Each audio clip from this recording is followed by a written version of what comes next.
चीन के आर्थिक संकट की एक बड़ी वजह वहां पर कोरोना और दूसरी सांस संबंधी बीमारियों का लगातार हो रहा अटैक है। Think tank global trade research initiative यानी GTRI के मुताबिक हाल के दिनों में चीन में इंसान पशु संपर्क के चलते सांस से जुड़ी बीमारियों का प्रकोप बार बार देखने में आ रहा। इन प्रकोपों में 2019 में कोविड-19, 2013 में H7N9 बर्ड फ्लू, 2014 में H5N6 बर्ड फ्लू और 2021 में H10N3 बर्ड फ्लू शामिल है। हाल ही में फिर से चीन गंभीर निमोनिया के अटैक से परेशान है। हालांकि शुरू में इसे रहस्यमयी बीमारी बताया जा रहा था।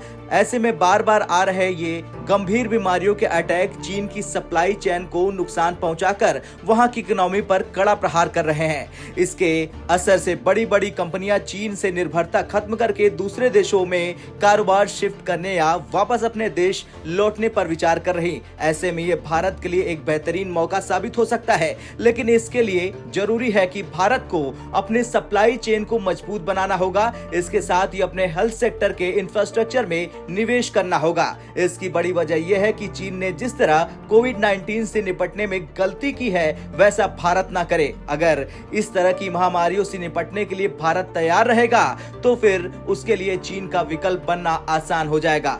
दरअसल चीन दुनिया भर में 90% से ज्यादा लैपटॉप की सप्लाई करता है। Washing machine, solar PV cell और EV बैटरी में भी चीन का दबदबा है। ऐसे में अब दुनिया को समझ में आ गया कि अगर सप्लाई चेन में ब्रेकर लगते हैं तो किसी भी सामान के लिए इतनी बड़ी मात्रा में चीन पर निर्भर रहना समझदारी नहीं होगी। यही वजह है कि मोबाइल फोन के बाद भारत की लैपटॉप मैन्युफैक्चरिंग की कोशिशों को दुनिया भर की कंपनियों का समर्थन मिल रहा। यही नहीं, एप्पल के बाद एक और दिग्गज कंपनी बोइंग भारत में उत्पादन शुरू करने पर विचार कर रही। एप्पल पहले ही अपनी पूरी वैल्यू चेन को चीन से भारत में शिफ्ट करने के विकल्पों को देख रहा है।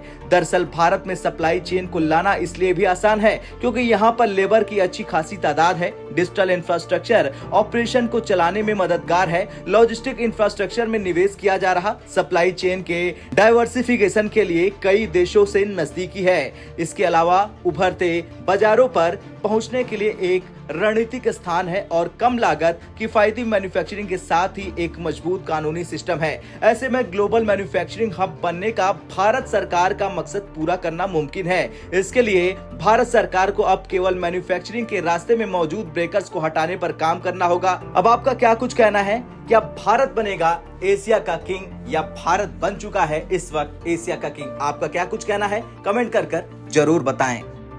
ब्यूरो रिपोर्ट, भारत तक।